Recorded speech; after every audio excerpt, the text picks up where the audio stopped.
C'est une question philosophique et politiquement explosive. Faut-il utiliser le traçage numérique pour lutter contre la propagation du virus? Quels sont les types de technologies disponibles? La France est-elle prête à les utiliser? Toutes les réponses avec notre invité ce soir. Bonsoir Olivier Tesquet. Bonsoir. Vous êtes journaliste à Télérama, spécialiste des questions numériques, auteur de cet ouvrage à la trace, enquête sur les nouveaux territoires de la surveillance. C'est aux éditions Premier Parallèle. L'exécutif planche en ce moment sur différents scénarios de déconfinement. Est-ce que le traçage par géolocalisation, est-ce qu'il est inévitable à court ou moyen terme ? Alors on se rend compte déjà qu'il y a une inflexion du discours du gouvernement sur ce sujet, parce que encore la semaine dernière, Christophe Castaner nous expliquait que ce n'était pas dans la culture française.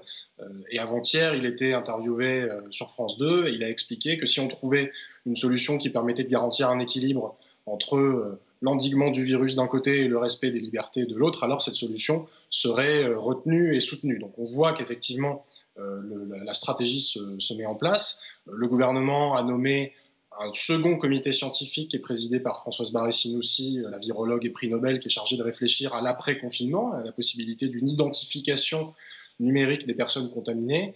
Et puis, l'ancien directeur de cabinet de Mounir Mahjoubi, Emriel Wang, a été nommé là aussi pour réfléchir à une stratégie de traçage. Et alors justement, à quoi ressembleraient ces différentes techniques de traçage pour tous ceux qui ne savent pas trop comment ça marche? Expliquez-nous. Alors il faut déjà dire qu'on a un premier étage, une première brique technologique qui est déjà là, qui sont notamment les données collectées par les opérateurs, je pense à Orange, qui collectent des données de manière anonyme et permet d'avoir de la volumétrie, c'est-à-dire c'est ce qui nous permet de savoir par exemple que à peu près un peu moins de 20% des franciliens ont quitté la capitale au début du confinement. Donc ça, c'est des données qui sont collectées de manière anonyme et qui permettent de faire de la modélisation épidémiologique et de mieux répartir les ressources sanitaires. Ça existe déjà. Et puis ensuite, se pose la question de l'après-confinement. Que fait-on une fois qu'on commence à assouplir un peu ces mesures très restrictives de liberté? Alors Édouard Philippe nous a expliqué que ce serait progressif. Donc évidemment, la question du traçage se pose.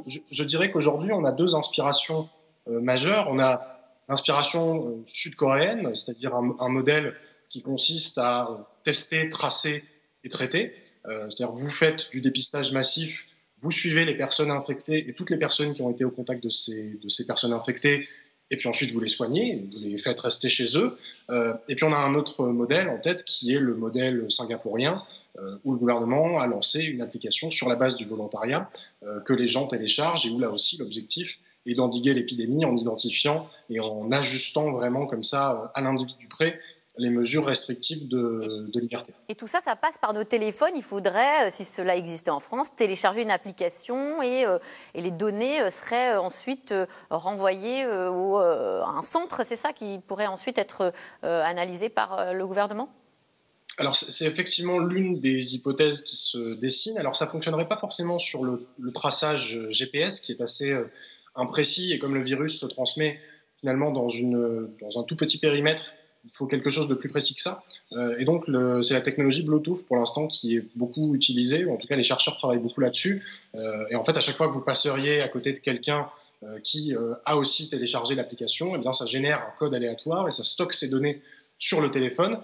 Et à partir du moment où une personne est contaminée, eh bien à ce moment-là, on peut remonter l'arbre comme ça de ces interactions sociales et on peut décider des mesures à adopter en fonction. Et est-ce qu'on sait si ça fonctionne, alors ce modèle? Vous parliez de l'exemple de Singapour, puisque c'est fait là-bas.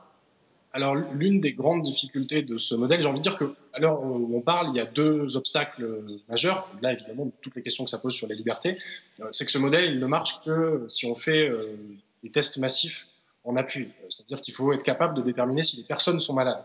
Aujourd'hui, on voit bien qu'en France, ce dépistage massif n'existe pas. Donc, on parle un peu de quelque chose qui reste très théorique. Et puis, le deuxième obstacle, on va dire, pour les autorités, c'est qu'il faut un enrôlement très très fort de la population. C'est-à-dire aujourd'hui, les chercheurs estiment qu'il faut à peu près 60% de la population qui télécharge cette application pour que ce soit efficace. Et dans le cas d'un pays comme Singapour, qui pourtant est une cité-État de 7 millions d'habitants, c'est un territoire qui fait 720 km², donc c'est tout petit. S'il y a un endroit où ça devrait marcher, c'est bien celui-là. Or, ils ont à peu près 20% de la population qui a téléchargé l'application. Et ils ont eu de nouveaux cas, et dans la moitié de ces nouveaux cas, ils n'ont pas réussi à déterminer comment les personnes avaient été contaminées, et ils ont décrété des mesures plus restrictives de confinement. Donc on voit que ce n'est pas la technologie, a priori, qui nous sauvera du coronavirus. Vous parliez de la question, évidemment, des libertés individuelles. Il y a aussi la réception chez les Français. Est-ce qu'ils sont prêts, anonymement ou pas d'ailleurs, à donner comme ça des informations concernant leur vie privée? Il y a quand même un chiffre qui est assez parlant, puisque ce sondage qui dit que 75% des Français, s'ils étaient contaminés, accepteraient qu'on utilise leurs données individuelles de géolocalisation. Comment est-ce que vous interprétez ces chiffres ? Alors, il faut noter que ces chiffres sont le fruit d'un sondage qui a été réalisé par des chercheurs d'Oxford qui travaillent eux-mêmes justement sur une application de ce type-là. Et ces chercheurs-là disent, attention, il faut aussi pondérer ces chiffres. Il n'est pas garanti que dans une situation réelle, avec toutes les questions que ça pose, et notamment de pérennisation potentielle de ces dispositifs à l'issue de la pandémie, ou des facteurs de manque de confiance vis-à-vis du pouvoir politique. On sait qu'on a quand même un pouvoir politique qui, d'une manière générale, dans les démocraties occidentales, n'inspire plus trop confiance. Donc tout ça sont des paramètres qui sont évidemment à prendre en compte, et ça dépend aussi évidemment comment on pose la question. Si on leur dit demain vous allez pouvoir sortir du confinement si vous installez une application, effectivement une très large majorité de Français va accepter de le faire. Si on leur dit selon des critères technologiques qui peuvent être possiblement arbitraires ou discrétionnaires, on va décider que vous avez le droit d'être déconfiné mais que votre voisin peut sortir, ou l'inverse, à ce moment-là, effectivement, la question peut se poser un peu différemment. Alors justement, quels sont les enjeux, les risques? Est-ce que, si je peux dire, il y a des risques d'effet domino de ce type de décision de géolocalisation comme ça de la population? Alors, je dirais qu'il y a un effet à court terme et un effet qui est plus sur le long terme. L'effet à court terme, c'est un risque de stigmatisation, de discrimination, d'arbitraire, dans la mesure où on va se fonder sur des données pour décider du déconfinement de certaines personnes. Selon quels critères? Est-ce qu'on va décider que c'est des critères d'âge? Est-ce qu'on va décider que c'est des critères de localisation géographique? Est-ce qu'on va décider que c'est des critères de groupe sanguin? Parce qu'on sait qu'il y en a peut-être quelques-uns qui sont peut-être moins sensibles au virus. Est-ce qu'on va décider que c'est des critères de profession? Parce qu'on peut aussi décréter que les personnes qui sont encore au travail et qui sont au contact du virus parce qu'elles n'ont pas le choix. On ne vous entend plus très bien, excusez-moi, je vais vous couper, on ne vous entend plus très bien. Juste revenir sur ce que vous étiez en train de dire avec le questionnement finalement de l'impact aussi sur des informations sur la santé des Français qu'on serait peut-être aussi amené à donner de manière beaucoup plus récurrente par la suite.